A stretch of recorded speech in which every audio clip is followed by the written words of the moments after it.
is related to the rate of interest, monetary measures. And under the second, we discussed about qualitative terms. The qualitative terms is a moral suasion, starting with the direct control. So these things we discussed under the quantitative terms. So whenever we try to control the monopoly, inflation, either we can control the money supply in the economy, and the money supply control, which is called contraction of money supply and expansion of money supply, that is the rule comes under the monetary policy. Now we will start about the fiscal policy. Fiscal policy says it means the fiscal finance of economy. Finance means budget of economy. How you will manage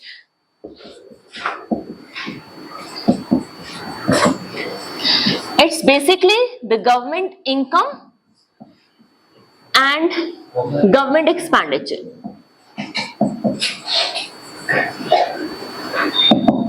So government expenditure we have done. We discussed about many various kind of expenditures done by the government. Either it is directly on the policies and programs, like all kind of health, education, employment, poverty related programs, Jan Dhan Yojana and all other yojanas. So through which government tries to control the money supply. So that is the source of government expenditure. If government spends, अगर government इन policies और programmes पे ज्यादा खर्च करेगी तो government के पैसे खर्च करने से स्टेट गवर्नमेंट के पास आएंगे, क्योंकि कुछ पॉलिसी स्टेट के थ्रू चलाई जा रही है, कुछ सेंट्रल के थ्रू चलाई जा रही है, और कुछ पॉलिसी सेंट्रल और स्टेट के कॉम्बिनेशन की हेल्प से चल रही है. तो अगर मार्केट में ज्यादा पॉलिसीज और प्रोग्राम्स चलाए जाएंगे तो इसका मतलब मार्केट में ज्यादा पैसा आ रहा है. गवर्नमेंट आपको आपके काम के लिए, जॉब के लिए, काम कराने के लिए कौशल योजना, विकास योजना, रोड, हेल्थ, एजुकेशन, सबसे रिगार्डिंग कोई भी पॉलिसी है तो गवर्नमेंट मार्केट में मनी का फ्लो कर रही है, मार्केट में पैसा आ रहा है. And whenever you are getting more money you can control that, it can create a more expansionary policy. मगर अगर इन्फ्लेशन को कंट्रोल करना है तो गवर्नमेंट को कॉन्ट्रैक्ट करना पड़ेगा सो दैट लिक्विडिटी मार्केट में ना आए, मार्केट में से पैसा थोड़ा सा कंट्रोल हो जाए. Government can reduce the things which is given to you people. Second, we discussed under the expenditure is some kind of infrastructure, buildings, infrastructure, investment, capital formation. जो गवर्नमेंट आपके बड़े बड़े प्रोजेक्ट्स में लगा रही है. अगर गवर्नमेंट ज्यादा प्रोजेक्ट्स लगाएगी, ज्यादा इंफ्रास्ट्रक्चर, ज्यादा बिल्डिंग्स को क्रिएट करेगी तो मार्केट में उतना ही पैसा सर्कुलेट होगा, क्योंकि आपको जॉब मिलेगी, आपको इनकम मिलेगी, आपका परचेजिंग पावर बढ़ेगा. और अगर गवर्नमेंट उसको कंट्रोल करना चाहती है तो government try to squeeze that kind of infrastructure investment so that there should be less money into the circulation. Market में कम पैसा आए, मार्केट में से पैसा कंट्रोल हो जाएगा. Third kind of expenditure is kind of unilateral transfers. Unilateral transfers, like if one is which is one sided payment which is not supposed to be get back in return. Government आपको pension दे रही है, government आपको scholarships दे रही है, government public distribution system के under money supply और food supply कर रही है, ये गिफ्ट्स दे रहे हैं, हम ग्रांट्स दे रहे हैं किसी कंट्री को, ये सारे क्या है, ये वन साइडेड पेमेंट्स है. इसके बदले में गवर्नमेंट आपसे कुछ नहीं मांग रही होती, तो इसको बोलते हैं यूनिलैटरल ट्रांसफर्स. ये ट्रांसफर्स भी गवर्नमेंट का एक्सपेंडिचर है. If government is providing much more pension, government is providing scholarships, government is providing gifts, grants, कुछ एक्सीजेंसीज होने पर गवर्नमेंट आपको जो रिबेट्स दे देती है, कुछ कोई एक्सीडेंट हो गया तो government will provide this kind of emoluments will be given to the people those got suffered through the accident, उनको जो पैसा दिया जाता है वो गवर्नमेंट का एक्सपेंडिचर है. So these kind of things are expansionary, and if you are controlling the money supply, that is a contractionary. Ultimately government का सारा खर्चा हमारे इसके पार्ट में आती है. ये हम लोग वैसे कर चुके हैं. Now we will talk about government income. Income is about two types: direct tax income and non-tax income. Tax income means to say it is further divided into two parts: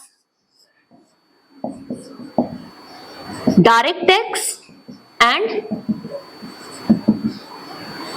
indirect tax. Okay, now they said that government की income का source क्या है, government के पास पैसा कहां से आ रहा है, इनकम से टैक्स मिल रहा है. इनकम टैक्स कौन कौन सी होती है? टैक्स इनकम, मतलब टैक्स से मिलने वाला इनकम. नॉन टैक्स का मतलब क्या, इनकम तो आ रही है लेकिन टैक्स से इकट्ठा नहीं हुआ, that is coming out of some another way. So if we are talking about the tax income, that is further divided into two parts. One is your direct tax and second your indirect tax. Direct tax कौन सा है?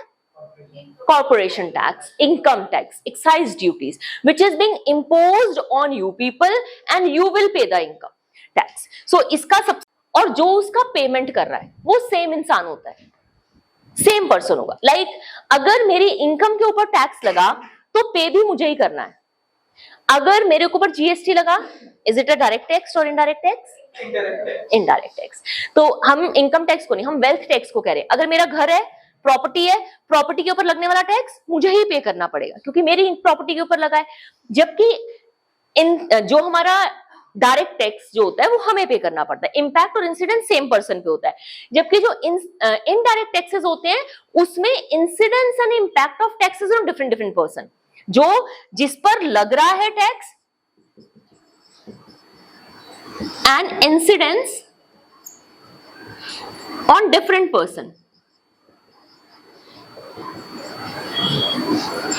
Tax लगा तो owner of the mall, tax उनके ऊपर लगा, उन्होंने वही टैक्स की जो इनकम, जो टैक्स रेट लगा था वही टैक्स का रेट इंक्रीज करके आपकी टिकट में इंक्रीज कर दिया. जो आप मूवी देखने जाएंगे उसके टिकट का प्राइस बढ़ा दिया.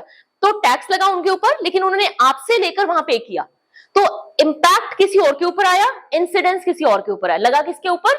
ऑनर के ऊपर. लेकिन पे किसने किया? आप लोगों ने. तो ये इनडायरेक्ट टैक्स होता है. तो this is like which is paid by someone and which is imposed on someone. लगता किसी और के ऊपर है और उसको पे कोई और करता है, वो हमारे इनडायरेक्ट टैक्सेस होते हैं. इसमें हम जीएसटी कह सकते हैं या अदर काइंड ऑफ टैक्सेस कह सकते हैं जो बेसिकली प्रोडक्शन प्रोसेस के अंडर लगाए जाते हैं. और ये जो होते हैं प्रॉपर्टी और इनकम के ऊपर जो लगाए जाते हैं टैक्सेस है. सो दे सेड दैट ये भी दोनों क्या है? गवर्नमेंट के इनकम का सोर्स है. अगर गवर्नमेंट ज्यादा टैक्स लगाएगी, government will get more income. अगर गवर्नमेंट कम टैक्स लगाएगी, government will get less income. और जो इनकम आएगी उसी में से गवर्नमेंट एक्सपेंडिचर करेगी.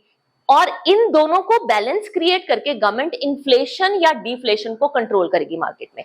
सो somewhere somehow we need to talk about what is the monetary and the fiscal policy that is being implemented by the government to control the inflation.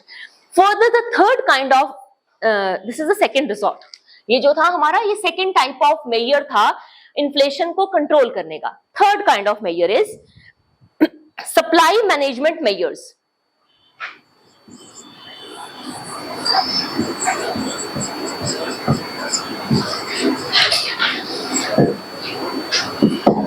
Supply management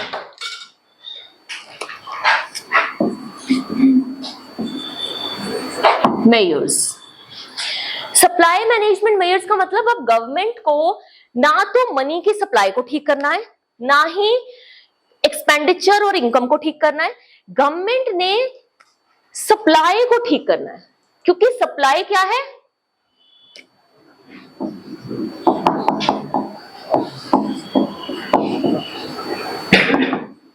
cost push inflation का reason है. किसी भी चीज demand, दो वजह से price बढ़ता है, demand pull, cost push. Cost push क्यों होती है? अगर आपके पास उस प्रोडक्ट को बनाने की जो सप्लाई है वो कॉस्टली मिल रही है तो आपकी कॉस्ट अपने आप बढ़ेगी, मार्केट में अपने आप प्राइस बढ़ जाएगा, इन्फ्लेशन हो जाएगा इकोनॉमी में. So if we want to control the cost push inflation, demand की वजह से, डिमांड से कैसे ठीक हो रहा है? इन दोनों की हेल्प से. हमारी पहली वाली policy which was monetary and the second policy fiscal, ये क्या कर रहे हैं? हमारी डिमांड को कंट्रोल कर रहे हैं. क्योंकि आपके पास पैसा नहीं आएगा तो आप डिमांड नहीं क्रिएट करोगे. और अगर हम सेकेंड वाली पॉलिसी के बारे में बात करते हैं, that is related to the secondary policy which is a supply chain policy, जो हमारी सप्लाई को कंट्रोल करती है. Just a minute.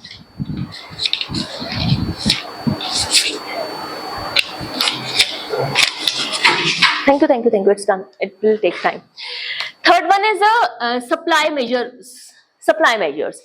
अभी हम लोगों को किसको कंट्रोल करना है? मार्केट में जो मनी सप्लाई ज्यादा आ रही है या कम, sorry not the money supply, production की सप्लाई, क्योंकि ये सप्लाई हमारी कॉस्ट को इफेक्ट करेगी.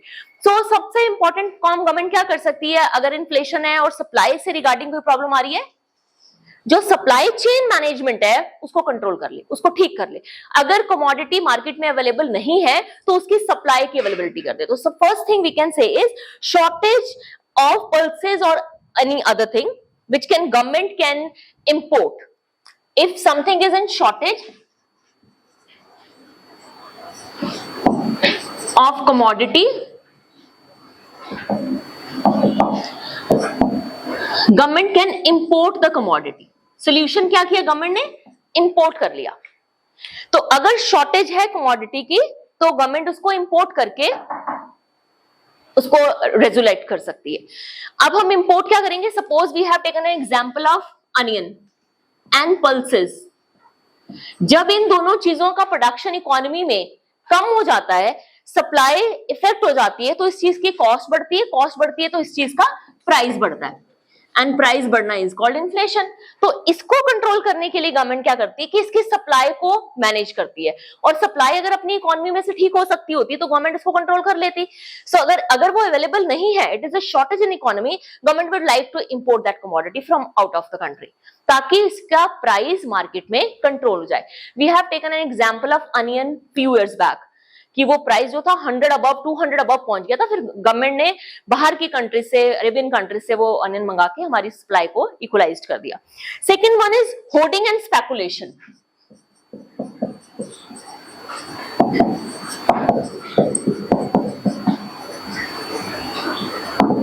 Hoarding and speculation.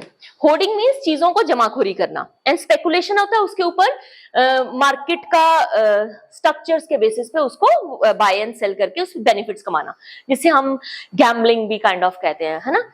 So speculation is something else. It's not actually a gambling but it's a kind of speculation. So hoarding या speculation भी जो है मार्केट की सप्लाई चेन को मैनेज करना का एक रीजन बनता है. क्यों?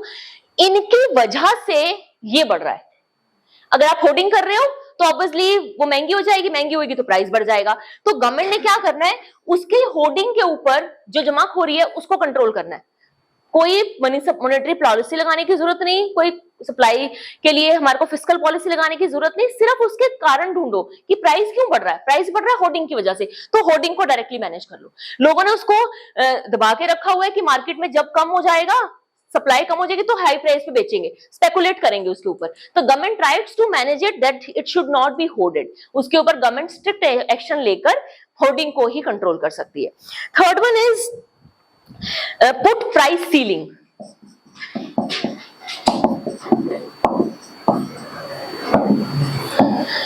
Put price ceiling.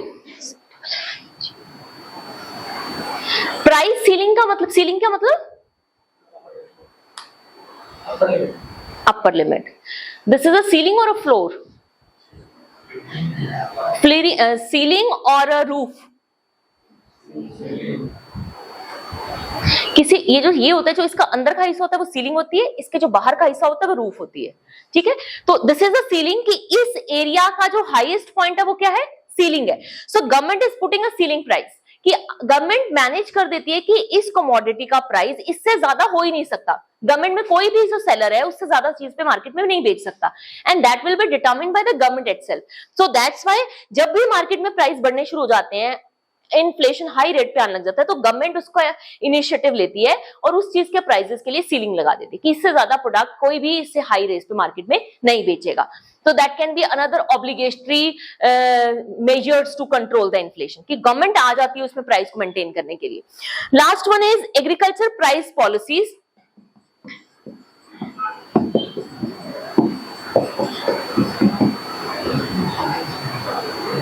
Agriculture price policies, आ जाओ जी, हो गया अगर एग्जाम.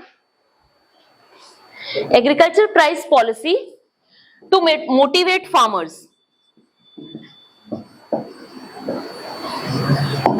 गवर्नमेंट क्या करते हैं? क्योंकि एक्चुअली हम सप्लाई की बात करें, प्रोडक्शन की बात करें, और वो प्रोडक्शन कौन करेगा? फार्मर्स करेंगे.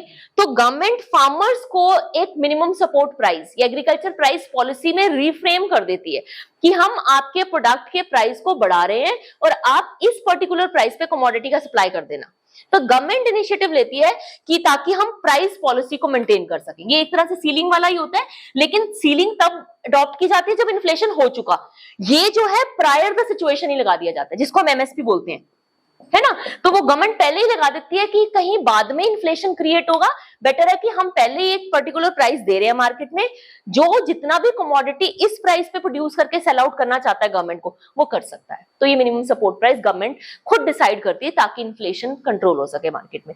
तो ये हमारे सप्लाई चेन मैनेजमेंट के प्रॉब्लम्स है कि कैसे मार्केट में सप्लाई को कंट्रोल करना है। Supply side, these two are demand side. जो मॉनेटरी पॉलिसी और फिस्कल पॉलिसी है वो डिमांड साइड है, वो हमारा सप्लाई साइड मैनेजमेंट है।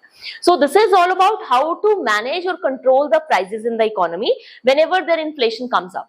ठीक है, हमने वैसे मॉनेटरी पॉलिसी कमेटी बना के बता दिया आपको कि कौन मैनेज करता है, कैसे मैनेज करता है, कौन गवर्नमेंट में उसका मेंबर होता है। That is a part. That committee is already maintained by RBI and the G Government of India. But it is the other options that has been taken are these three. Done. So for this, इस सब के लिए government ने एक policy prepare किया है। It's a fund, write down the name, price stabilisation fund to control agricultural inflation. Price stabilization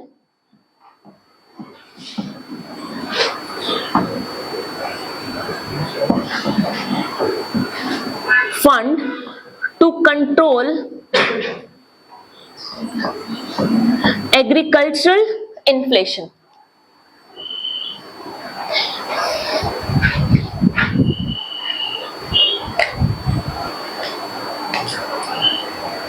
ये एक गवर्नमेंट ने फंड क्रिएट किया है जो एग्रीकल्चर प्रोडक्ट के इन्फ्लेशन को कंट्रोल करता है, क्योंकि मेन प्रॉब्लम जो इन्फ्लेशन की है वो फूड इन्फ्लेशन की है। बाकी इन्फ्लेशन तो ऑल टाइम के साथ थोड़े थोड़े बढ़ेंगे ही, लेकिन फूड इन्फ्लेशन जो होता है वो ज्यादा वॉलेटाइल होता है, कभी एकदम बढ़ जाता है, कभी ज्यादा कम हो जाता है। तो इसको मैनेज करना और कंट्रोल करना ही मोर इंपॉर्टेंट है, क्योंकि वो फ्लक्चुएटिंग ज्यादा होता है। बाकी इन्फ्लेशन है जो ग्रेजुअली धीरे धीरे बढ़ ही रहा है, लेकिन ये इन्फ्लेशन जो बहुत वॉलेटाइल होता है, 2 मंथ्स में, 3 मंथ्स में, 15 डेज के अंदर अंदर बढ़ जाता है। तो इसको मैनेज करना is important thing. That's why in 2014 and 15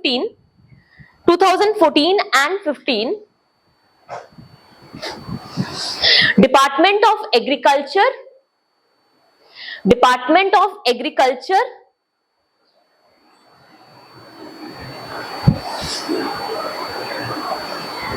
Corporation and Farmer Welfare, Department of Agriculture Corporation and Farmer Welfare। ठीक है, ये आता है मिनिस्ट्री ऑफ एग्रीकल्चर के under. Department of agriculture corporation and farmers welfare, that comes under the ministry of agriculture, who maintain this price stabilization, and that started in 2014 and 15।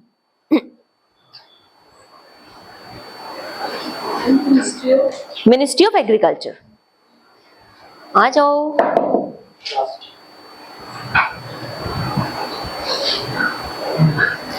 And it comes under Department of Consumer Affair, Department of Consumers Affair, that comes under, इसको हमने 2016 में Department of Consumer Affairs के under भी add कर दिया, क्योंकि somewhere somehow ये सारे जो volatile prices, inflation और डिफ्लेशन क्रिएट करते हैं वो कंज्यूमर से रिलेटेड है। तो कंज्यूमर अफेयर्स भी कंज्यूमर एक्ट के अंडर ही आ गया कि कंज्यूमर को अगर कोई प्रॉब्लम होती है तो मिनिस्ट्री ऑफ एग्रीकल्चर को, मतलब मिनिस्ट्री ऑफ एग्रीकल्चर जो है फार्मर के वेलफेयर में है, और जो मिनिस्ट्री ऑफ हमारी जो कंज्यूमर अफेयर्स है वो कंज्यूमर के वेलफेयर में। तो दोनों के फेवर में रखने वाली प्राइस को डिटरमिन करना है ना मार्केट में। तो अगर आप सिर्फ और सिर्फ जो प्राइस डिटरमिन करोगे वो फार्मर के वेलफेयर में ही हो तो फिर कंज्यूमर को एक्सप्लॉयटेशन हो जाएगा।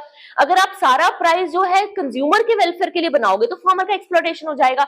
सो दैट्स व्हाई दोनों को प्राइस डिटर्मिनेशन पॉलिसी और स्टेबलाइजेशन के अंडर काम वेरीफाई किया जाता है कि ना तो प्राइस ज्यादा हो जाए, वेलफेयर हो जाए फार्मर का, क्योंकि वेलफेयर हो जाएगा फार्मर को, उसको ज्यादा प्राइस मिलेगा, एमएसपी बढ़ गया तो, लेकिन उससे नुकसान किसका होगा? कंज्यूमर का हो जाएगा। सो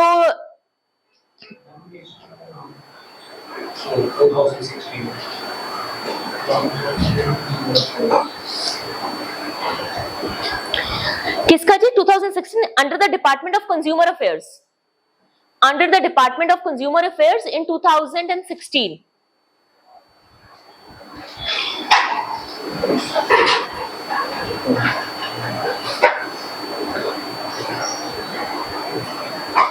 इनका जो मेन काम था that was for the important crops like onion and potato.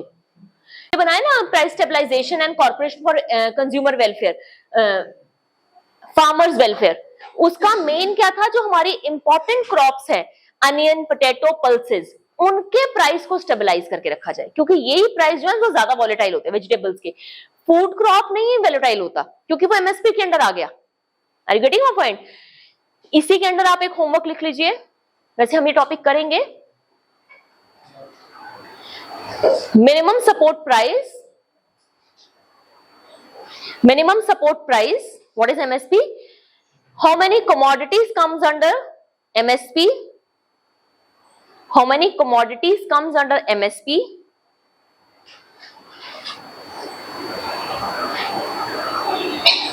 Categorized according to the food crop and cash crop. Categorize according to the food crop and cash crop.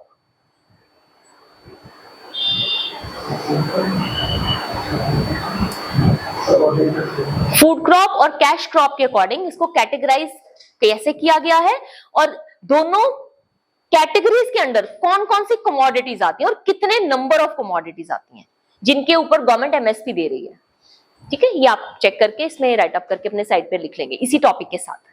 ठीक है, that is for the current.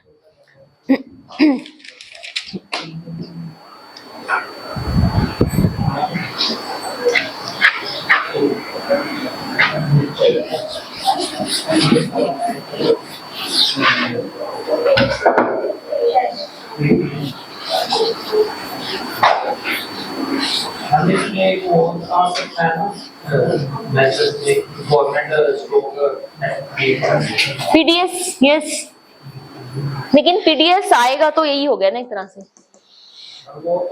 ये खुद कर रहे हैं, government खुद horde कर रही है। Hoarding not is the word for the government, government can procure, government उसको प्रोक्योरमेंट कहती है। हाँ, हम उसमें लिख सकते हैं कि वन मोर पॉइंट के में तो government procurement.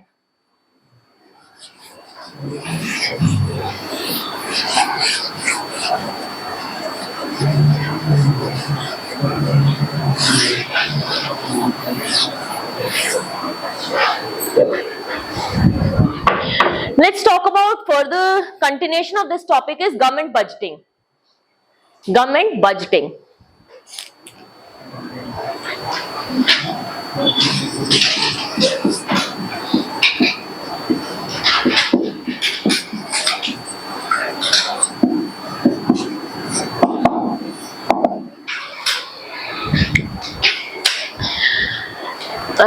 What is a budget?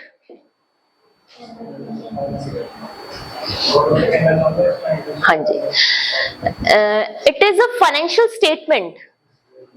Financial statement मतलब फाइनेंस से रिगार्डिंग गवर्नमेंट की स्टेटमेंट कि गवर्नमेंट कितना एक्सपेंडिचर करेगी और कितना इनकम आएगा, उन दोनों के बीच में बैलेंस क्रिएट करने वाली एक फाइनेंशियल स्टेटमेंट को हम बजट बोलते हैं। सो annual financial statement of a nation gives estimate about how much expenditure and how much revenue is to be planned for a year. एक साल के लिए कितनी इनकम आएगी और कितना एक्सपेंडिचर किया जाएगा, उसका एक फाइनेंशियल स्टेटमेंट बजट होता है। बजट कौन से टाइम पीरियड का होता है, डेट्स क्या होती है बजट की?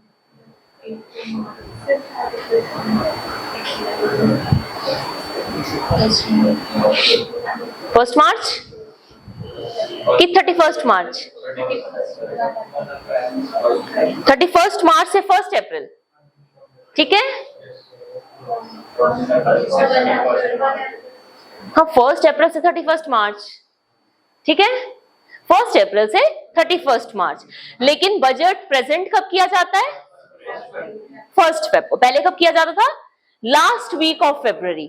तो वही जब लास्ट हो जाता था मार्च के एक मंथ, उसको वो 31 मार्च तक उसको इंप्लीमेंट किया जाता था, तो 1 को फिर से वो अप्लाई हो जाता था। तो अभी जो हमारा टाइम है बजट का, that is from 1 April to 31 March, financial year जिसे कहते हैं, not a calendar year. Further they that it is being presented by the finance minister.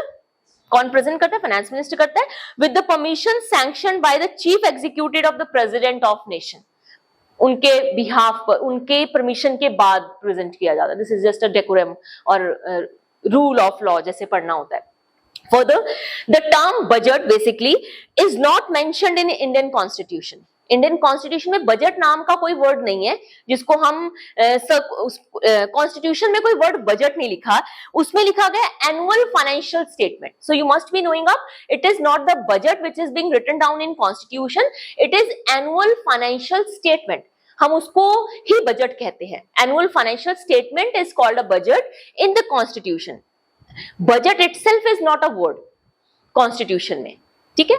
So it is annual financial statement, article 12 of Indian constitution. 112 की वो बाद में आएगा जब हम उसके बाद जिसमें पढ़ते हैं ना. दिस इज आर्टिकल 12 जिसके अंदर उस कॉन्स्टिट्यूशन उसका नाम है.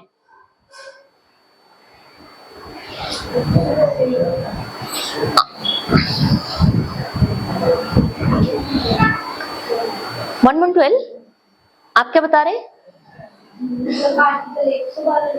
112 112 ही हुआ नहीं, 112 112 112 112 बोल लीजिए.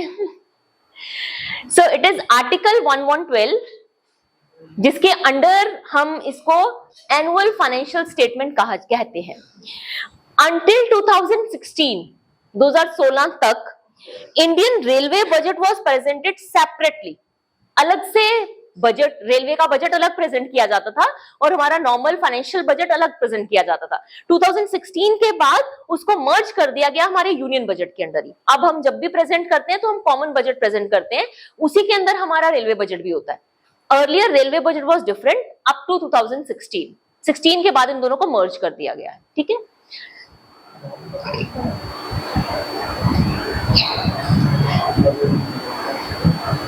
Now it is being merged with the union budget. Earlier it was presented separately before 2016 until 2016. 2016 तक, 16 के बाद उसको merge कर दिया गया. Further they said that when it is being presented 2016 तक हम इसको last working day of February को present करते थे. 2016 तक हम इसको last day working day of February तक प्रेजेंट करते थे, लेकिन after 2016 when it is being merged with the railway budget, now it is being presented on the 1st of February. अब वो 1st Feb को प्रेजेंट किया जाता है. ठीक है. Next important thing is economic survey is also the table in the parliament one day prior to the budget submission on 31st January. जो हमारा इकोनॉमिक सर्वे है वो 31st जनवरी को पार्लियामेंट की टेबल पे रख दिया जाता है एंड उसे नेक्स्ट डे हमारा बजट प्रेजेंट किया जाता है. तो economic survey is comes before the budget is being there in the parliament to be passed out. Done. Now उसमें क्या क्या चीजें इंक्लूड होती हैं? What things are being included into the budget? Yes, क्या हो सकता है? Whatever the policies and programs in upcoming year, अगले साल में आने के लिए कौन कौन सी पॉलिसीज और प्रोग्राम्स हैं. टैक्सेशन प्रपोजल्स, क्या टैक्स स्लैब्स बनेंगी, कहां पे टैक्स लगेगा, कौन सी चीजों का टैक्स कम कर दिया गया है. All taxation proposals are been given into the budget. All the policies and programs which is upcoming in the future that is being given in the budget. Third one, introduction of new schemes. वो तो था जो policies programmes continue चल रही थी. मनरेगा कितने साल से चल रही, तो हर साल उसका रिफाइनमेंट बताना पड़ेगा. एक कुछ नई स्कीम या नया प्रोग्राम अगर आपने इंट्रोड्यूस किया है, introduction of new schemes are to be presented into the budget. Further the prospects of revenue. Government अपने रिवेन्यू के क्या क्या सोर्स ढूंढेगी, कहां से नए नए हमारे रिवेन्यू के साधन बनेंगे, गवर्नमेंट को बताना पड़ता है. ठीक है. So we can write down the prospects of the revenue, tax proposals, introduction of new schemes, policies of upcoming year, policies and programs for upcoming year, policies and programs for upcoming year, taxation proposals. Third one is introduction of new schemes, introduction of new schemes,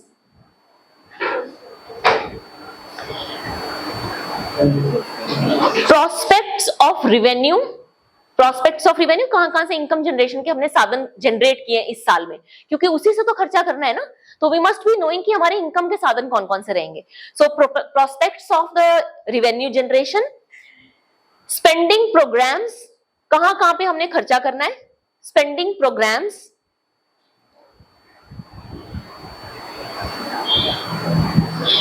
and the last important thing is estimate of revenue and capital receipts, estimate of revenue and capital receipt,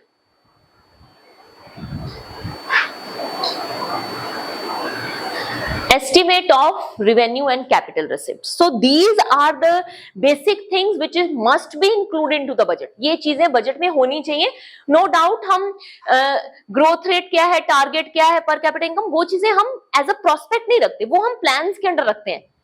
वो जो हम 5 year plan बनाते हैं ना, उसमें रखते हैं कि इस साल हम इतने 10 साल में हम ये प्रोग्राम्स को इतनी ग्रोथ रेट अचीव करेंगे, इतनी अनएम्प्लॉयमेंट डिक्रीज करेंगे। That is something a different story. Here we are talking about only monetary sense, क्या पैसा आएगा और कहां खर्च करना है, कौन सी प्रोग्राम पे खर्च करना है, कौन सी कंट्री के साथ इन्वेस्टमेंट करनी है। We need to talk about only to monetary senses. So that is something different category of the plans, not a plan regarding like your growth rate और नेशनल इनकम और पर कैपिटा इनकम। डन। अब उन्होंने कहा government के goals क्या होते हैं हमारे बजट के अंदर। वही 5-6 चीजें हैं main, economic growth and development, and one more is, sorry जोर से बोलो, पॉवर्टी एलिवेशन। इससे पॉवर्टी एलिवेशन हो रही है, आप प्रोग्राम्स तो ला ही रहे हो, आप नई स्कीम्स तो लेके आ रहे हो। स्टेबलाइजेशन इन द इकोनॉमी, हम पॉवर्टी एक कंपोनेंट है, हम पूरी इकोनॉमी को स्थिर रखना चाहते हैं, चाहे वो गरीबी के रूप में हो, चाहे अनएम्प्लॉयमेंट के रूप में हो। तो stabilisation of economy, stability in the economy, rather than poverty बोलने की जगह हम बोल देंगे स्टेबिलिटी इन द इकोनॉमी। बात वही है, लेकिन इकोनॉमिक इनस्टेबिलिटी भी है ना, असमानता, इनइक्वालिटी भी है, इनकम की इनइक्वालिटी भी है, तो उसको भी ले रहे हैं ना। तो उसने स्टेबलाइजेशन ऑफ इकोनॉमी ही बात कर लिया, economic growth, stabilisation of economy, managing public enterprises, managing public enterprises. Government का एक ऑब्जेक्टिव ये भी होता है कि पब्लिक एंटरप्राइजेस मैनेज करे जा सके। अभी गवर्नमेंट के पास कोई पब्लिक एंटरप्राइजेस हैं?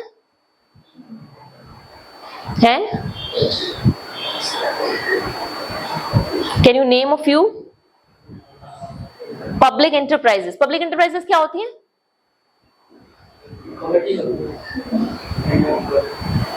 पब्लिक एंटरप्राइजेस क्या होती हैं? पब्लिक कौन है? हम नहीं है, गवर्नमेंट है, हम प्राइवेट हैं। Public enterprises is the government enterprises. हम लोग की जो एंटरप्राइजेस हम प्राइवेट एंटरप्राइजेस बोलते हैं, ठीक है। पब्लिक एंटरप्राइजेस गवर्नमेंट के बिजनेस को मेंटेन करके रखना, उनको मैनेज करना। तो हम आपसे ये पूछना, गवर्नमेंट के बिजनेस कौन से हैं? अभी गवर्नमेंट के पास है रेलवेज, हमने half of the railways, it has been already sold out on the lease, not on lease but we have already sold a half of share.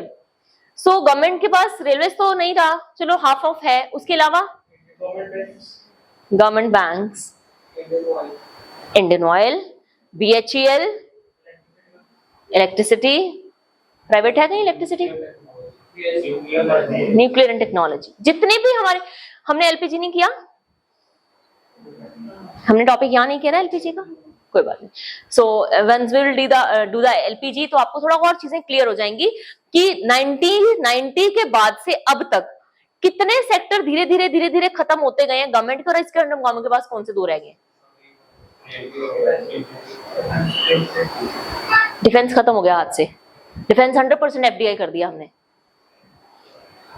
बाहर की कंपनी आके 100% लाके अपना इन्वेस्टमेंट करके आपको बंदूकें बना के दे सकती है। So government has given 100% FDI. No doubt we have started the indigenization, but still the government has provided you many things. As you must be hearing about the drones, है ना? Drones आज से 5 साल पहले तक we were not talking about any drone, but nowadays the drone working is very important. Government ने drone को लेके बहुत, इन इनिशियल जब ड्रोन स्टार्ट हुए, what is the usage of drone? Surveillance के अलावा बोलो, कोई बात नहीं, गलत होगा तो कोई बात नहीं। We haven't used it yet. Agriculture से आप बिलोंग करते हैं, एग्रीकल्चर स्प्रे, जितना भी हम एग्रीकल्चर सेक्टर, आज के जितने एरिया बढ़ गया है वहां पर एग्रीकल्चर में स्प्रे जो किया जा रहा है, चाहे वो पेस्टिसाइड्स है, चाहे फर्टिलाइजिंग है, चाहे वो हर्बिसाइड्स है, वो स्प्रे किए जाते हैं थ्रू द ड्रोन्स। क्योंकि आपके अगर आपके पास 10 किले जमीन है तो उसको लगाने के लिए, स्प्रे करने के लिए आपको कितनी लेबर लगेगी और कितने दिन लगेंगे।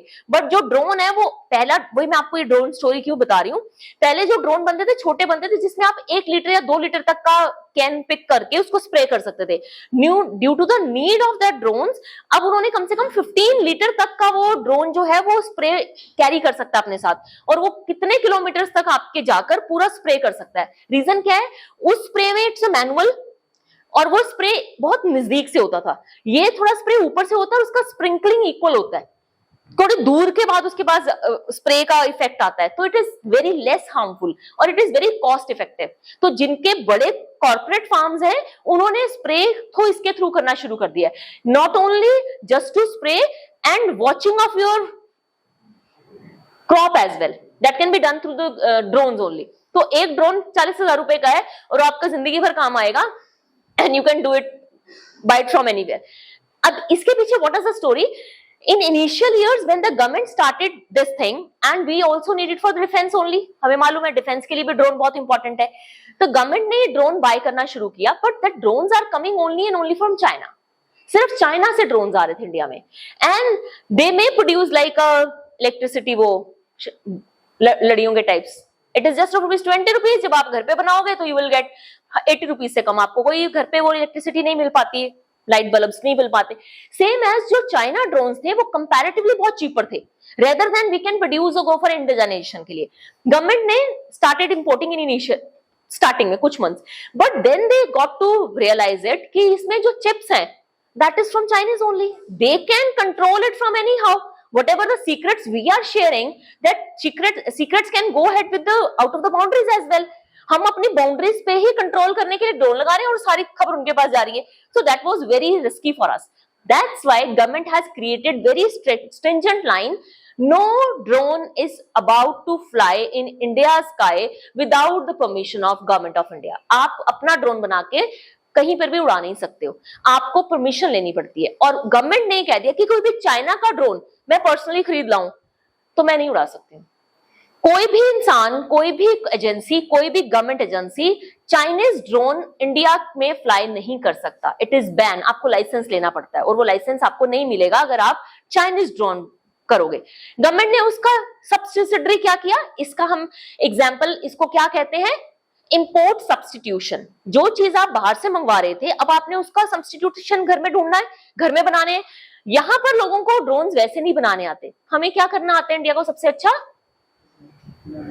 असेंबल करना आता है। हम सारी चीजें लाकर उसको दोबारा से जोड़ के बना सकते हैं, but we can not create a new thing, so that's why we are not make in India, we are creating made in India. हम चीजें बाहर से ला रहे हैं, उनके वहां से चिप ले आए, वहां से वो फैन ले आए, whatever is required, and we are creating it in India. तो गवर्नमेंट ने बहुत बड़ा ओपन प्लेटफॉर्म खोला कि जिन जिन लोगों को ड्रोन नॉलेज है, those who can create a drones, they can come up with your business, वो अपने बिजनेस के थ्रू आ सकते हैं, हम उनको लाइसेंस देंगे ड्रोन बनाने की कंपनी का। उस पिछले 2 साल में बहुत सारी PLIs गवर्नमेंट ने खोली हैं जिसके अंडर बहुत सारी ड्रोन कंपनीज स्टार्ट हुई हैं, and people those are knowing about best of the things, they started earning much of this side.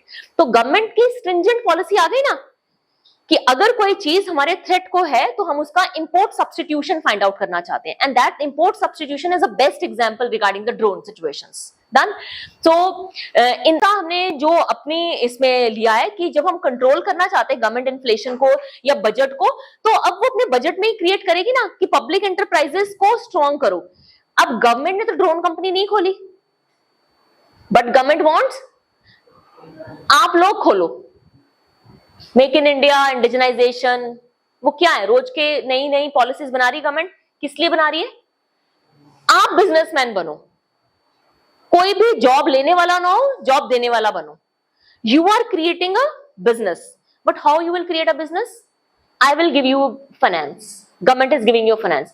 Government, अगर आप, हम अभी बैंकिंग भी पढ़ेंगे, बैंकिंग में गवर्नमेंट ने शिशु, किशोर, इस तरह की पॉलिसीज चलाई. शिशु मीन्स 50,000 कि 50,000 रुपए का लोन चाहिए, आपने हॉकर वगैरह बनना है छोटा मोटा, 50,000 रुपए का लोन, छोटा मोटा पार्लर खोलना है, आप आओ बिना किसी उसके खास आपकी मॉर्गेज किए किसी चीज के, आप 50,000 का लोन ले सकते हो और आप छोटा बिजनेस खोल सकते हो. फिर किशोर बना 1.5 लाख रुपए का, फिर उससे बड़ा बना 5 लाख का. तो गवर्नमेंट ने छोटे छोटे बिजनेस खोलने के लिए बहुत लोन बांटे हैं. That is just to create a new emergence of business point of view into the economy. And because of this, there has been creating a new challenge in the economy. As we can ask you, हम सबसे important चीज क्या है life में? Let's talk about economy. Let's talk about individual. Food. ठीक है, money से भी ऊपर फूड. फूड में सबसे इंपॉर्टेंट क्या है? खाना. It's making chapati and rice, isn't it? So government को वेलफेयर करने के लिए सबसे पहले क्या देना चाहिए लोगों को? फूड देना चाहिए. गवर्नमेंट ने फूड फॉर वर्क प्रोग्राम, बहुत सारी पॉलिसीज चलाई. तो गवर्नमेंट को क्या, गवर्नमेंट का कोई आटा का ब्रांड है?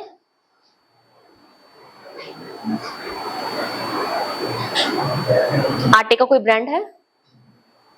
You do eat chapati? What is the price of wheat flour at your house? आशीर्वाद कितने का आता है? महंगा तो बहुत महंगा भी हो सकता है, महंगे की कोई लिमिट नहीं होती. इकोनॉमिक्स का स्टूडेंट कभी भी ये वर्ड्स नहीं यूज करता है. बहुत ज्यादा, बहुत कम, बहुत महंगा, बहुत सस्ता. That's the really good. Then तो you must be, आप अभी आंसर मत दीजिएगा, हम कंपेयर करेंगे आपके आंसर को. You take आशीर्वाद, you don't know the price. You know? आप सब चपाती नहीं खाते हो? What is the price of the wheat flour?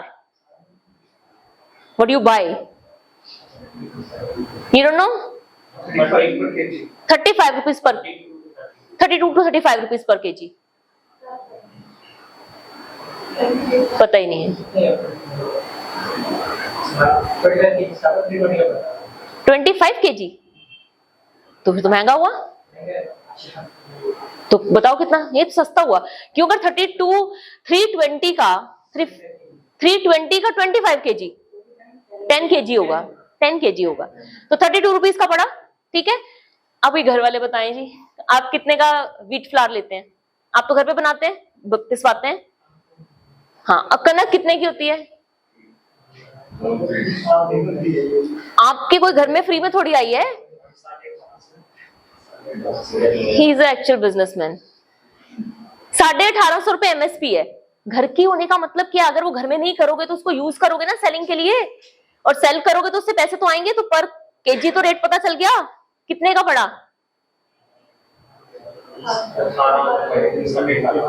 18.5 रुपए 1850 पर क्विंटल एमएसपी है व्हीट का.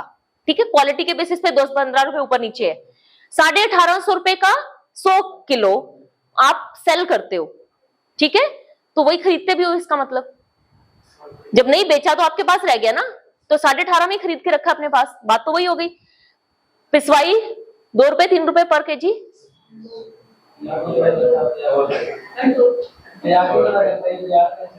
₹50 किलो 50 के.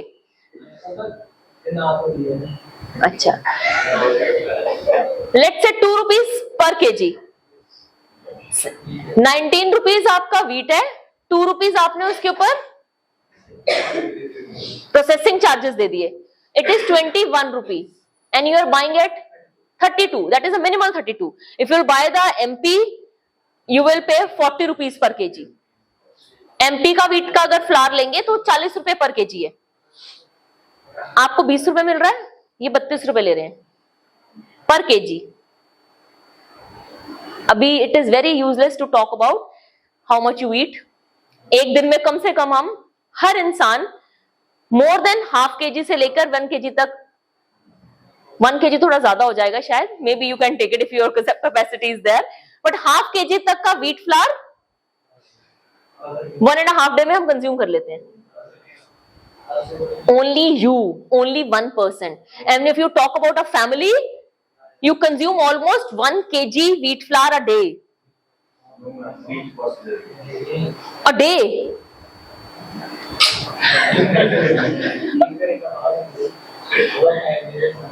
Chalo, we are not here to count somebody's chapatis and rice. That is not the.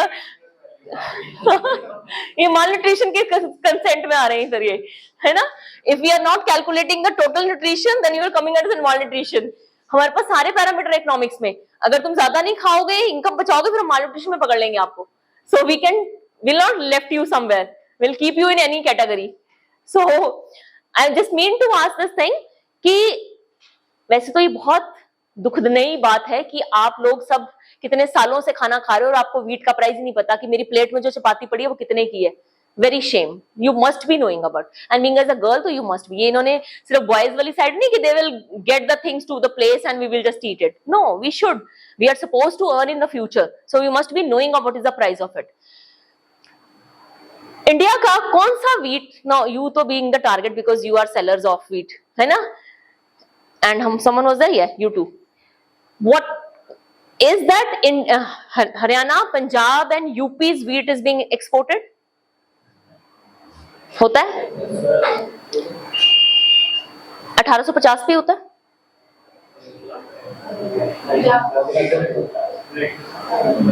चलो वैरायटी हम मार्जिनलाइज ही ले रहे हैं, 1850 वाली वैरायटी ले रहे हैं हम. क्या 1850 में ही फॉरेन पे जाता है?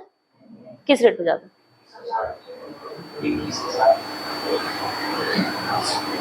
आपके है कोई फार्म हाउस कुछ?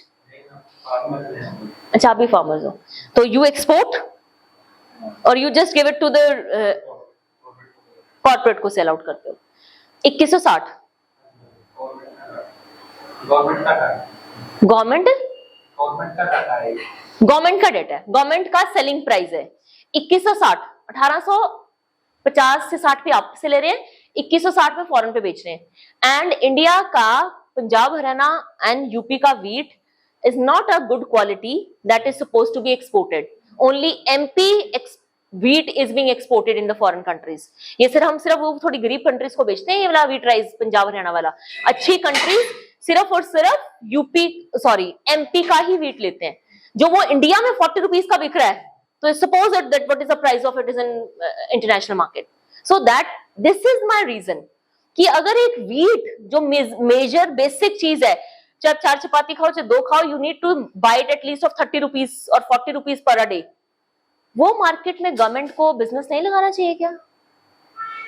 व्हीट फ्लावर तो गवर्नमेंट को प्रोवाइड करना चाहिए. Not to me, not to you, means to everyone. That is a basic necessity. What we need to go for a growth rate of 7% to 8%, per capita income 2 lakh रुपए 3 लाख रुपए. How does it matter to me if I'm not getting the wheat price at rupees 40 or 60? तो मेरे लिए क्या है, चाहे growth rate 80% हो जाए, चाहे वो per capita income 5 लाख रुपए हो जाए. Should government come up in this business as in a public sector? क्योंकि मैं वापस वहीं आ रही हूँ, पब्लिक सेक्टर इकोनॉमी गवर्नमेंट को, पब्लिक सेक्टर एंटरप्राइजेस गवर्नमेंट को खोलनी चाहिए. Say yes or no. Government को, जैसे हमें आशीर्वाद कौन है? एक कंपनी है. पतंजलि कौन है? कंपनी है. उनके अपने खेत हैं. पतंजलि सब कुछ ही बना रहा है, सारे खेत हैं उसके सब चीजों के. From where they are getting? They are buying from you, labeling their name and just selling the product to the market. आपका व्हीट आशीर्वाद के नाम से बिक रहा है, but it should be, what's your name? It should be the Manpreet Singh's wheat ना. आपकी कंपनी होनी चाहिए, तो आप क्यों दे रहे हो आशीर्वाद को? Open your business. This is just an example. आप सब सारे मनप्रीत सिंह इकट्ठे हो जाओ and you should have a company with MS Manpreet Singh, but you are giving your product. Let's go for Aashirvaad. कितने में ले रहे हो? 32 रुपए में. आपके नाम पे 18 रुपए पे आपको मिल रहा है. आप 2 रुपए चार्जिंग लगा लो, 20 रुपए में हो गया. 5 रुपए प्रॉफिट रख लो, 25 का हो गया. वो 32 में बेच रहा है आपका सामान ही. This is कॉर्पोराइजेशन. आप अपने ही प्रोडक्ट को 15 रुपए उनको दे रहे हो कि तुम प्रॉफिट कमा लो, हम तो कमा नहीं सकते, हम तो बना सकते हैं सिर्फ. पर केजी 15 रुपीज पर केजी. इतना सा आटा होता है 1 किलो. ₹15 पर केजी के हिसाब से, अगर कहीं एमपी का हो गया तो ₹40 का डिफरेंस है, 20 का डिफरेंस आ गया, ₹25 का डिफरेंस आ गया. सो पर KG the price is being so much volatile. तो कंपनीज को चलाने के लिए भी तो गवर्नमेंट को सपोर्ट करते ही है, ऐसे थोड़ी चल रही है बड़ी. और but we are talking about the production, na? We are not talking about that. Okay. So any other reason? हाँ जी, फॉरेन इन्वेस्टमेंट कम हो जाए. हम सारी आशीर्वाद ये बंद कर देते हैं, पतंजलि गवर्नमेंट की चलाते हैं सिर्फ एक. Things will be normalised. Railway चल रही है.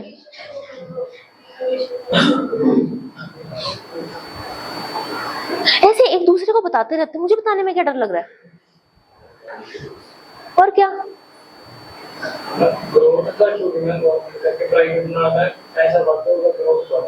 वेरी नाइस, बहुत बढ़िया आंसर दिया.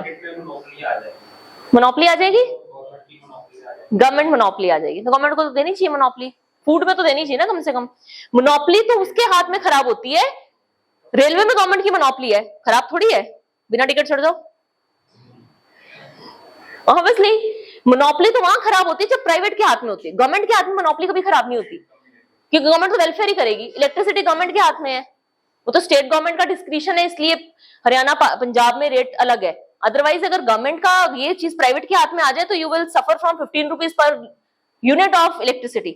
सो somewhere somehow we need to understand this is welfare thing, no doubt, but government welfare करना चाहती है, बिजनेस नहीं करना चाहती. अब आप कहो कि गवर्नमेंट हाँ ला के फ्री में बांटती रहे, हमें भी तो वेलफेयर ही हो जाएगा. तो government can not do this welfare. Government can, और गवर्नमेंट को यही तो पब्लिक सेक्टर इंटरप्राइजेस हैं जो बिजनेस ठप हो रहे हैं, जो गवर्नमेंट बंद कर रही है. Oil corporation of India, BHEL है. गवर्नमेंट इतनी, जितनी LPG से पहले, लिबरलाइजेशन, प्राइवेटाइजेशन, ग्लोबलाइजेशन से पहले जितनी इंडस्ट्रीज थी वो गवर्नमेंट की थी. वो धीरे धीरे सिक यूनिट्स होती गई. सिक यूनिट्स मतलब बीमार इकाइयां होती गई. वो धीरे धीरे ऐसे लॉस मेकिंग होती गई, बंद करना पड़ा. एंड वो बंद करने के लिए क्या करता है गवर्नमेंट? डिसइन्वेस्टमेंट करता है. इसमें हम बात करेंगे अभी.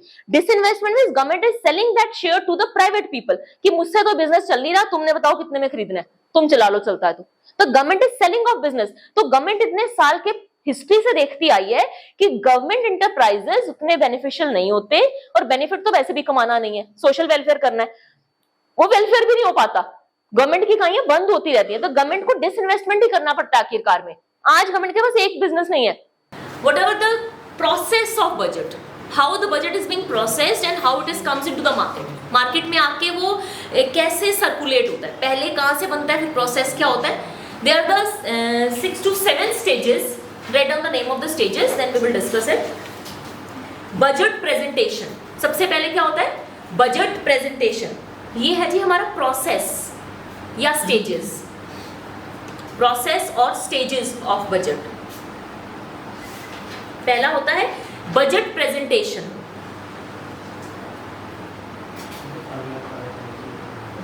Second is talk about everything. Talk about everything. We try to discuss, मतलब इसमें हम क्या करते हैं, हम इसमें डिस्कस करते हैं. टॉक अबाउट एवरीथिंग, बस इतना ही लिखिए.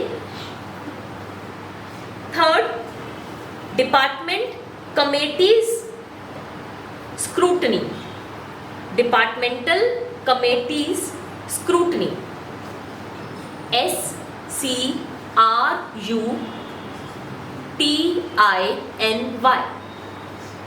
Departmental committee scrutiny. जो भी बजट के अंदर आपने अपना एक्सपेंडिचर, रेवेन्यू जनरेट करने के सोर्सेज बताए हैं, उसको स्क्रूटनाइज किया जाए. स्क्रूटनाइज करने का मतलब होता है सेग्रीगेट करना, बांटना, हिस्से में दे देना कि कौन सी कमेटी किसके अंदर आएगी, बजट खर्चा किसके अंदर आएगा, स्क्रूटनाइज कर देना. Further, voting on grant demand. Voting on grant demand, GRANT, grant demand. किस सेक्टर को, किस कमेटी को कितना ग्रांट चाहिए, उसकी डिमांड की जाती है. The approval of budget bill. Approval of budget bill. Whenever आप अपनी ग्रांट के लिए डिमांड करते हो, उसके लिए फिर अप्रूवल मिलता है। So the approval for the budget bill and the last one the finance bill is passing. Finance bill passes, लिख लीजिए। अल्टीमेटली जितना पैसा जिसके लिए है वो पास कर दिया जाता है, कैटेगराइज कर दिया जाता है। We will discuss in detail एक एक पॉइंट को कि कैसे प्रोसेस चलता है, बजट कहाँ कौन पेश करता है, फिर उसके बाद उसके ऊपर कौन कौन सी डिस्कशन होती है, डिस्कशन के बाद किन 3 मुद्दों को डिस्कस किया जाता है। After the discussion they start talking about the scrutinised, कि आपने माइक्रो लेवल के, मैक्रो लेवल के, इकोनॉमिक डेवलपमेंट, 3 अलग ऑब्जेक्टिव थे, तीनों अलग अलग स्क्रूटनाइज कर दी। स्क्रूटनाइज करने के बाद आपने ये डिस्कस किया कि किस सेक्टर को कितना पैसा देना है खर्चा करने के लिए। फिर वो जब डिस्कशन हो जाती है फिर उनको डिवाइड कर दिया जाता है और बिल को पास कर दिया जाता है, and then it comes into the paper and then it been sign by people, by दोनों साइड से, और वो फाइनलाइज्ड हो जाता है। सो इसके बाद हम जो मेन इस टॉपिक में, ये थोड़ा थ्योरेटिकल सा है, आप इस वाले में अगर हम ज़्यादा नहीं भी पढ़ते हैं प्रोसेस, बस आपको पता होना चाहिए कि होता कैसे है, क्योंकि इसके अंदर में कोई डाटा नहीं है, कोई ऐसी चीज़ नहीं है जो आपको पता हो। जो मेन काम है वो आपके कंपोनेंट्स ऑफ बजट, कि जब बजट बना रहे हैं तो क्या क्या चीज़ें ऐड की जाती हैं। रिवेन्यू एंड एक्सपेंडिचर, रिवेन्यू कितने तरह के होते हैं, एक्सपेंडिचर कितने तरह के होते हैं, और उनके बीच के जब डिफरेंसेस आते हैं तो सरप्लस और डेफिसिट कौन से होते हैं। इसमें से ज़रूर पर ज़रूर 1-2 क्वेश्चंस आते हैं, लाइक प्राइमरी डेफिसिट्स क्या होता है, फिस्कल डेफिसिट्स क्या होते हैं, रिवेन्यू डेफिसिट्स क्या होते हैं, टोटल डेफिसिट क्या होता है, तो बजटरी डेफिसिट्स क्या है, मॉनेटरी डेफिसिट्स क्या, अलग अलग तरह के डेफिसिट्स हैं। तो वो डेफिसिट किसको किस में से माइनस करके निकल के आता है, that is a bit of calculative, मतलब मैथमेटिकल नहीं है, बट ये पता होना चाहिए कि जैसे हम रिवेन्यू की बात कर रहे हैं और एक्सपेंड, मनी आने वाली और मनी जाने वाली, आने के सोर्सेज कितने हैं और जाने के सोर्सेज कितने हैं। नो डाउट हमने इसमें टैक्स और नॉन टैक्स की बात की है, वो वही रहेगा, है ना, लेकिन एक्सपेंडिचर अलग अलग तरह का होता है। सिर्फ 2 चीज़ों का ध्यान रखना है, एसेट्स एंड लाइबिलिटीज। एसेट्स क्या होती हैं, कोई चीज़ जो क्रिएट की जा रही है जिससे हमें फ्यूचर में प्रॉफिट होगा। लाइबिलिटीज क्या है, जो हमारे को पेमेंट, हमारे लिए एक तरह का खर्चा है, हमारे पे एक तरह से बर्डन है। तो हम दोनों चीज़ों को, रिवेन्यू एंड कैपिटल को हम लाइबिलिटीज एंड एसेट्स के बिहाफ पे डिवाइड करेंगे, ठीक है। That is a major objective to calculate the difference between the both and how we will find out that is the difference. तो हम इसके बाद जो कंपोनेंट करेंगे वो सबसे इंपॉर्टेंट है, वही मेन ऑब्जेक्टिव है इस टॉपिक का। एक तो पहला स्टार्टिंग पता होना चाहिए कि कौन बनाता है, कब बनाते हैं, कैसे पेश होता है, क्या उसके लोग होते हैं, ऑब्जेक्टिव्स क्या हैं, देन आफ्टर उसके जो कंपोनेंट्स हैं। कंपोनेंट्स मोस्ट इंपॉर्टेंट है, उसमें से हम एक दो टॉपिक्स कल डिस्कस करते हैं, ठीक है जी। अभी टेस्ट ले लीजिए अपने।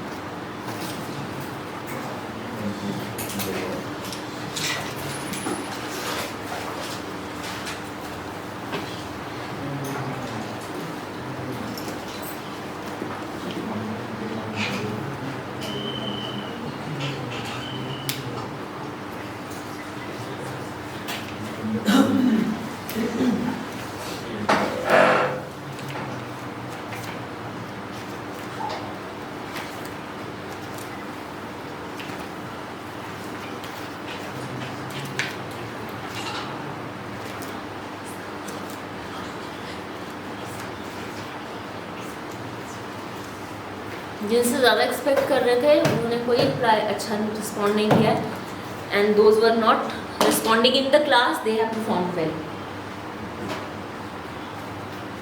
अंशिक, Tanishk, Rajandeep Singh 13, Pushpinder you can perform well but otherwise it's okay, थोड़ा और अच्छा कर सकते हो, 11 मार्क्स से 20 में से थोड़े और अच्छे आ सकते हैं आपके वैसे।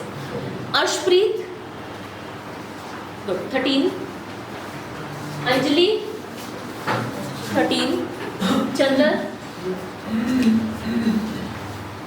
12, you can do better। Manpreet Singh, question समझ नहीं आए। Gurveer it's you 11, Richa, Priyanka Shalu, what happened? Keshav,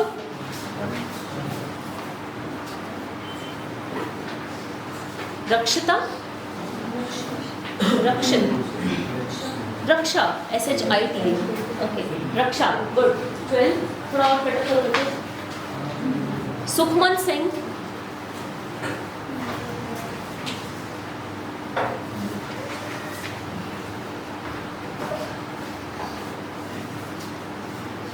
Shaurya,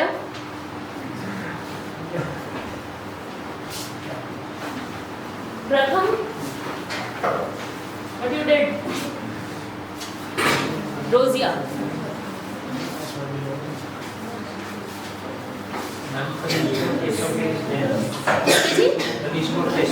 Keshav got 11, Tanish got 13. 13 is the highest, I believe. Maximum got 13. I don't know why you got confused. आपने पेपर नहीं दिया था? फिर आज आपने किया ही नहीं topic?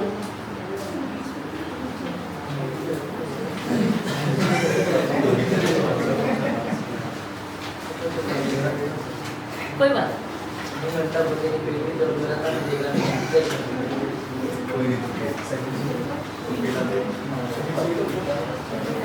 So let's discuss about the paper.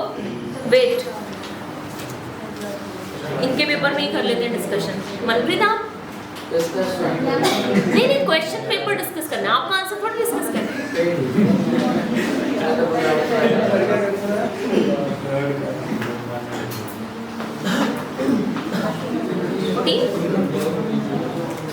1 2 3 4 5 6 7 1 2 3 4 5 6 7 8 9 10 11 12 13 14 right? Let me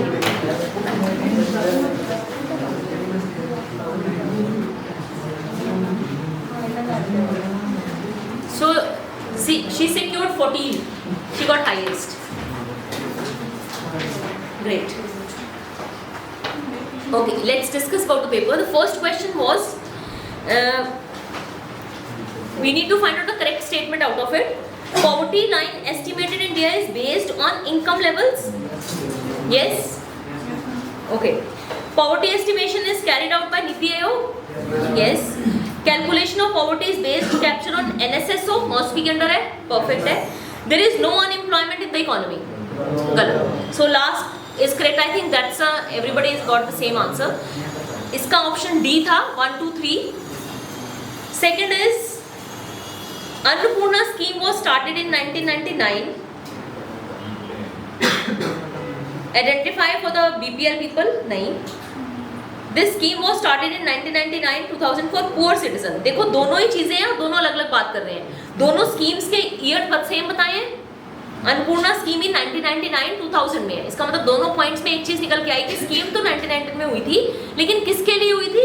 ऊपर लिखा है बीपीएल के लिए, नीचे लिखा है सीनियर सिटीजन्स के लिए. फिर उन्होंने लिखा ये एक स्कीम के बारे में. सेकेंड है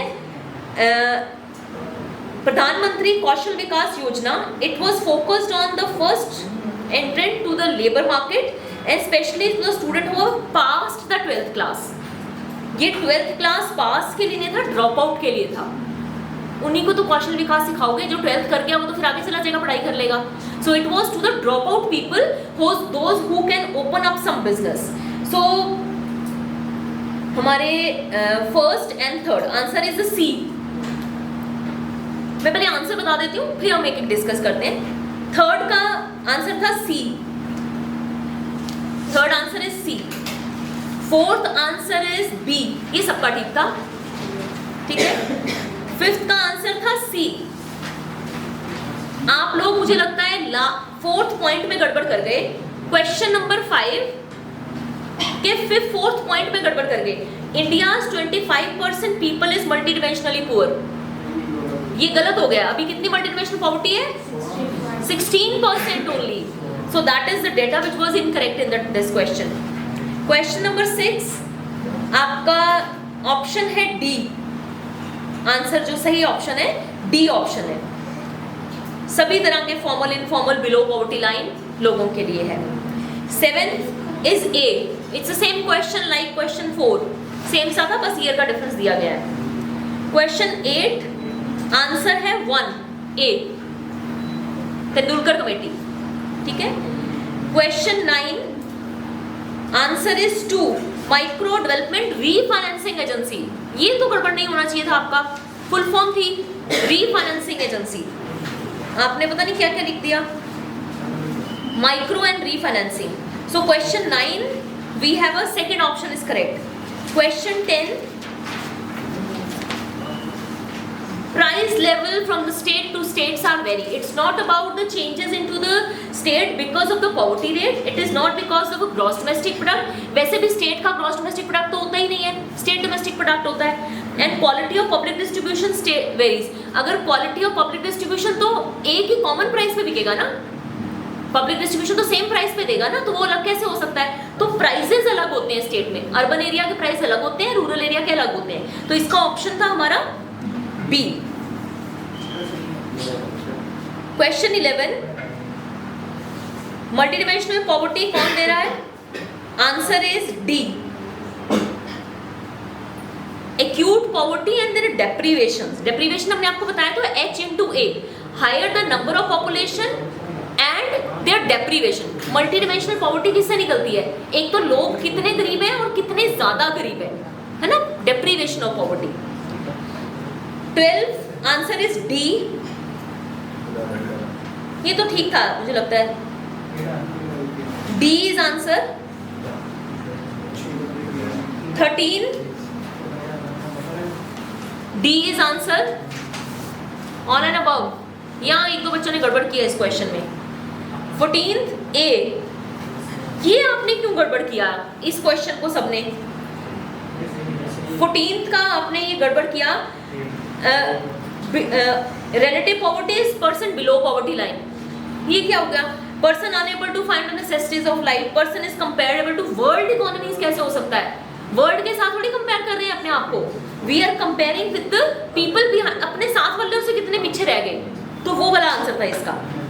15th है हमारा A, all the landless labour living below poverty line. 16 is D, helping the poorest among poor. 17 adult member of any household, ये गड़बड़ किया है। 18 monthly per capita consumption expenditure.